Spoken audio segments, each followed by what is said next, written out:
Sembayuh kalau melakukan bebayuh itu persis pada hari kelahiran. Hari kelahiran itu satu-satu. Tidak boleh berduaan, yang namanya beda.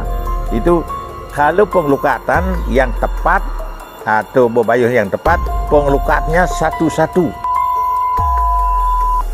Masal itu tidak bisa. Harus saya yang tegas satu menyarankan kepada umat sedharma, jangan mengikuti bebayuhan Waraspati Kalpo masal, tidak tepat.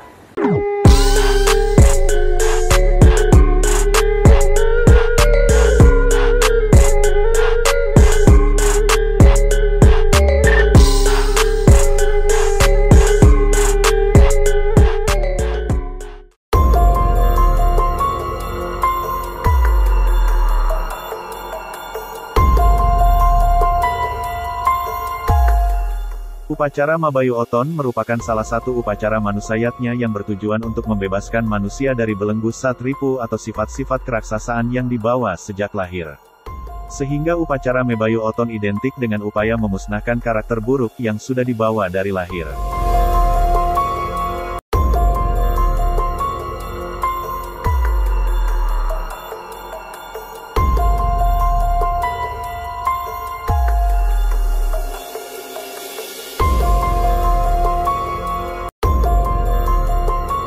Umat Hindu meyakini karakter anak bisa dibawa sejak lahir.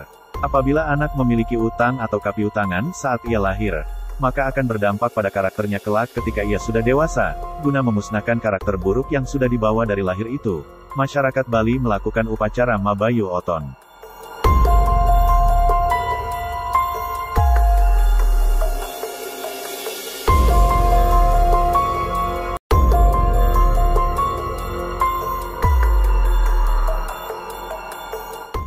Masyarakat Bali percaya dan berdasarkan pengalaman beberapa masyarakat, karakter anak itu setelah dibayu berangsur menjadi lebih baik.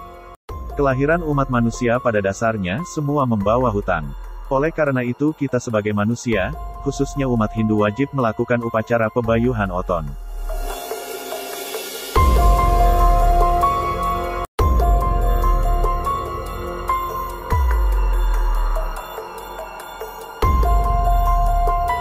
Upacara Mabayu Oton sebagai suatu kebudayaan karena merupakan nilai kearifan lokal atau lokal genius masyarakat Bali yang sudah dipelihara dari masa nenek moyang. Pelaksanaan upacara Mabayu Oton ini juga merupakan wujud kebudayaan dan sebagai sesuatu kompleks aktivitas serta tindakan yang berpola dari manusia.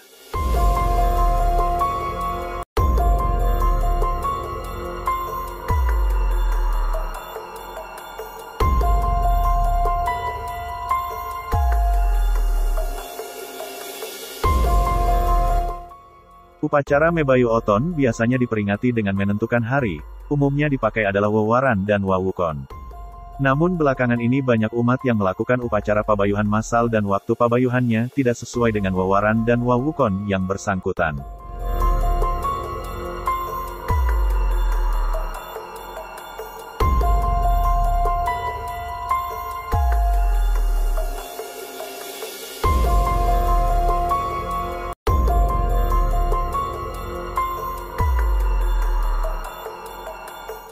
Ida Pedanda Giri Dwijaguna mengatakan umat tidak boleh sembarangan dalam melakukan proses pabayuhan, terlebih lagi pabayuhan memelik. Waktu pabayuhan yang tepat adalah persis saat hari kelahiran seseorang dan dilakukan satu-satu atau tidak berbarengan. Ditegaskannya jika mabayuh massal tersebut tidak ada maknanya.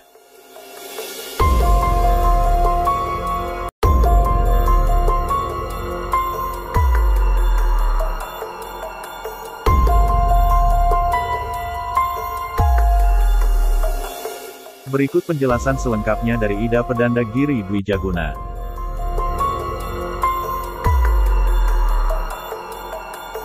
Inilah perlu pada sarankan lagi sedikit ya. Pebayuh itu tidak boleh sembarang bebayuhan. Kalau melakukan bebayuh itu persis pada hari kelahiran. Hari kelahiran itu satu-satu. Kalau membayuh massal itu tidak ada maknanya. Jangan sampai melakukan bebayuhan massal, apalagi bebayuhan memelik itu tidak mungkin bermakna. Prana sarankan bebayuh itu tepat pada hari kelahiran dan satu-satu. Ya. Bebayuh itu satu-satu karena pengelukan itu harus diisi menyebutkan nama. Tidak boleh berduaan yang namanya beda. Itu kalau pengelukatan yang tepat atau bebayuh yang tepat, pengelukatnya satu-satu. Tidak boleh lebih dari satu, ya, karena memasukkan nama. Di air pengelukatnya itu dimasukkan nama orang yang dibayuh. 10 orang yang bayuh mesti satu-satu pengelukatnya. Walaupun harinya sama. Hari sama tidak boleh sekalian untuk melukat. Sekalian, kalau nata boleh. Kalau pengelukatan, pengeleburan daripada istilahnya meliknya itu tidak boleh.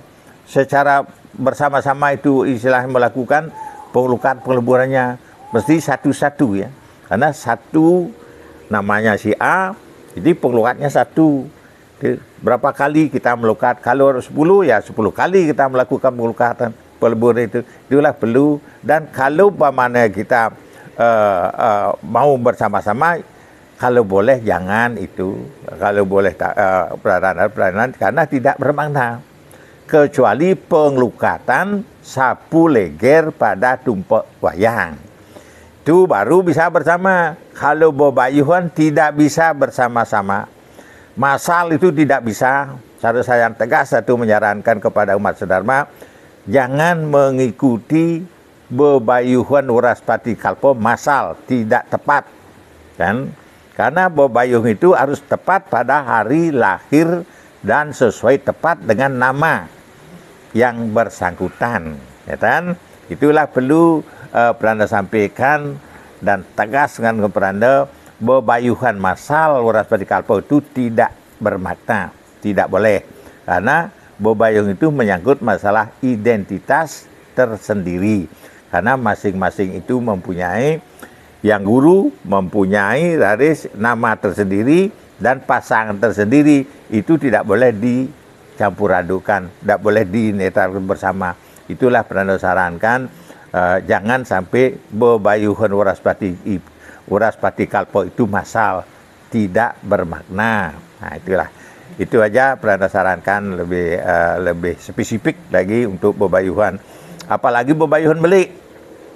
Kalau tidak ada di hari oton, yang bersangkutan tidak bisa menapinya luih nih. Toyo ni ke angin tidak bisa akan dinetralisir. Itulah perlu sarankan Pranda, cari kalau ingin bebayuh melik, carilah tegak oton kapan hari lahirnya yang tepat. Itu pada saat itu baru kita melakukan mengembalikan dari mana asal pengaduan negatif itu. Pada saat itulah dikembalikan kepada leluhurnya sendiri. Nah, dikalah untuk tambahan Pranda.